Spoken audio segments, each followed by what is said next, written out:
Imagine the dawn of organized warfare, a time when kings were warriors, when gods were believed to march beside armies, and when the fate of entire civilizations rested on the decisions of a single man. Today, we return more than 3,400 years into the past, to the dusty plains of Canaan where the mighty Pharaoh Thutmose III of Egypt confronted a coalition of rebellious Canaanite rulers in what is considered the first battle in history ever recorded with detailed precision. The Battle of Megiddo, fought in 1458 BC, this was not just a clash of soldiers and chariots. It was the birth of documented strategy, the beginning of historical military accounts, and a turning point that shaped the destiny of the ancient Near East. Before we dive into this incredible moment in time, make sure to subscribe to Vertex of Time and hit that notification bell, because here, history is more than facts. It is an epic story, and every episode brings the past back to life for you. The Battle of Megiddo stands apart because it was not remembered through vague legends or myths, but through inscriptions carved into stone. James Henry Breasted, one of the greatest Egyptologists of the early 20th century, called it the first battle in history for which we possess a reliable account.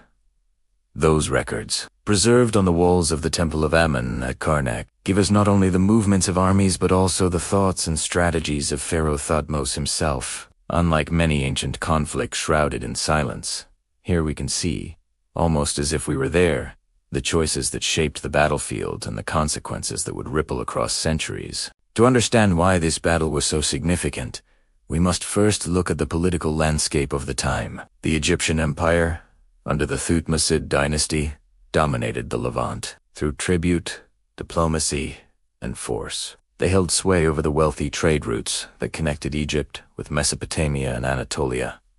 But power always breeds resentment. The Canaanite rulers, led by the king of Kadesh, grew restless under Egyptian hegemony. They saw an opportunity to rebel, to throw off the yoke of the Nile and assert their independence. Their rallying point became the fortress city of Megiddo, perched strategically along the Jezreel Valley, a place that controlled vital crossroads of commerce and war. When news of the rebellion reached Egypt, Thutmose III responded with swiftness. Known later as the Napoleon of Egypt for his relentless campaigns, Thutmose was a warrior king who had spent years preparing to secure his empire. In the spring of 1458 BC, he marched north at the head of his army, a force estimated by scholars such as Richard A. Gabriel to include thousands of infantry, hundreds of chariots, and the logistical support of a state well-versed in military organization. The Egyptians were not only powerful but disciplined, their soldiers drilled in the arts of war and motivated by loyalty to their god-king. But as Thutmose neared Megiddo, he faced a decision that would test his leadership. There were 3 routes to reach the city, 2 broad and safer paths that circled around, and 1 narrow, dangerous pass through the valley of Aruna. The safe routes would take longer and give the Canaanites time to prepare, but the Aruna pass was so confined that if the enemy was waiting, the Egyptian army could be annihilated in a single ambush. According to Donald Redford, an authority on ancient Egyptian history, it was here that Thutmose revealed his daring genius. He chose the dangerous path, gambling everything on speed and surprise. The march through Aruna was tense. The soldiers, chariots, and baggage animals squeezed through the winding pass, vulnerable to attack at any moment. But fortunan Thutmoses calculesi faver the Egyptians.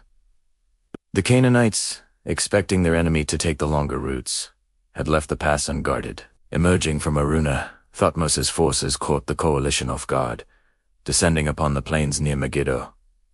Before the enemy could fully assemble, it was a stroke of strategic brilliance that demonstrated not only courage, but an understanding of psychological warfare. As the sudden arrival of the Egyptian army threw panic into the enemy ranks, the clash that followed was fierce and chaotic. Egyptian chariots, the pride of their army, thundered forward. Each carried an archer armed with a composite bow, capable of firing deadly volleys with remarkable accuracy. The infantry advanced in disciplined formations, shields locked and spears bristling. Against them, the Canaanite coalition fought with courage but lacked the unity and coordination of the Egyptians. Ancient inscriptions describe the battlefield as a storm of arrows and charging horses, the cries of men mingling with the clash of bronze and the screams of the wounded. Victory came swiftly, but not without drama. The Canaanite army broke under the Egyptian onslaught, many fleeing back to the gates of Megiddo. In their panic,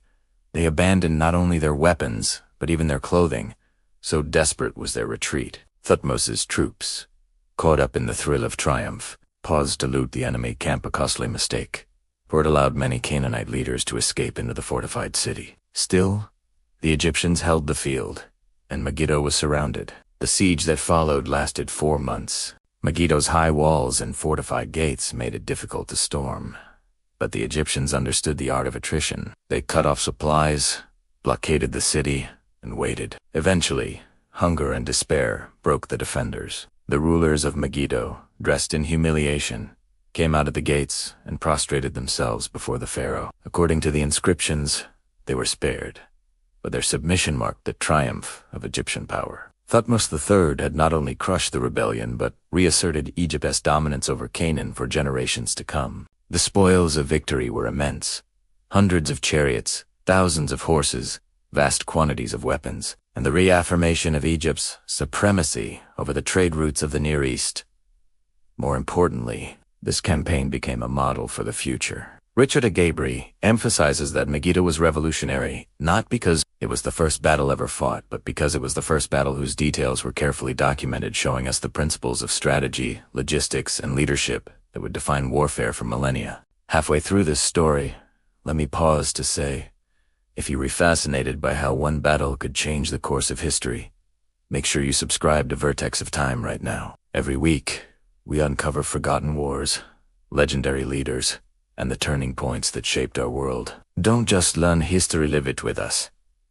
The legacy of Megiddo is profound. Thutmose III's victory secured Egypt's empire at its zenith, extending its influence deep into the Levant and ensuring a flow of wealth and tribute that would sustain the kingdom for decades. But beyond politics and empire, Megiddo symbolizes something greater: the birth of history itself as a record of human struggle. As Breasted once noted, it marked the moment when war transitioned from legend into documented reality. For the first time, we can see strategy, risk, and consequence, not through myth, but through the eyes of those who lived it. Consider also the cultural and psychological dimensions of this victory. For the Egyptians, it was proof that their pharaoh was favored by the gods, his daring choice at Aruna, a reflection of divine guidance. For the Canaanites, it was a sobering reminder of Egypt's might, a warning that rebellion would be crushed with relentless force. And for us, looking back thousands of years later, it is a glimpse into the very origins of organized conflict, a reminder that the seeds of modern warfare were planted long before Rome, Alexander, or Napoleon. Historians such as Trevor Bryce have pointed out that Megiddo's importance was not isolated. It was part of a larger evolution in the Bronze Age, where diplomacy, alliances, and warfare intertwined to shape the first great international system of states. The Egyptians, Hittites, and Mesopotamians all engaged in a delicate dance of power, and battles like Megiddo were both demonstrations of might and acts of political theater. But perhaps the most striking aspect of this battle is its timelessness. Thousands of years later, the very name Megiddo would echo again in the Book of Revelation, transformed into Armageddon, the symbolic site of the final battle between good and evil. Though separated by centuries, the memory of that first recorded clash left an imprint on the human imagination so deep that it became a metaphor for ultimate conflict. And so, as we reflect on Thutmose's daring gamble, his thunderous victory, and the submission of Megiddo, we must also reflect on what this battle represents. It is not simply the story of one pharaoh and one city. It is the story of how humanity began to record its struggles, to analyze its victories, and to learn from its defeats. It is the moment when war became history, and history became our inheritance. In the end, Thutmose III left us more than an empire. He left us a lesson: that leadership requires courage, that risk can lead to greatness, and that the written word has the power to immortalize human action. His march through Aruna was not just a tactical maneuver. It was the crossing of a threshold into recorded memory. And from that memory, all of history flows. So when you think of the Battle of Megiddo, do not just picture chariots and spears.